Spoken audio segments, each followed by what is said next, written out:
In today's video, I'm going to teach you how to resize and format tables in Confluence for a perfect fit.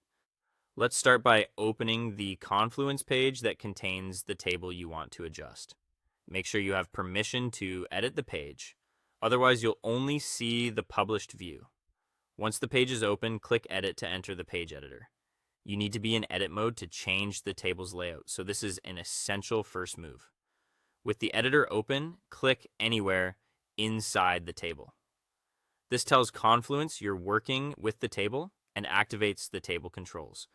You'll notice the column borders become interactive. Hover near a border until you see the resize cursor, then click and drag to make the table wider. You can pull individual column dividers to give more room to columns that feel cramped, and the table will reflow as you drag. Don't worry about getting it perfect on the first try. We're going to fine-tune. If you run out of horizontal space or your table still feels squeezed, switch the page to a full width layout. Look for the page layout control in the editor toolbar and select the full width option. This expands the content area from the standard fixed width to the full width of the page, giving your table extra breathing room. It's especially helpful for tables with many columns or long text entries. Keep in mind that full width makes content stretch across larger screens, so balance readability with the space you need. Now refine the table by adjusting each column until the content fits properly.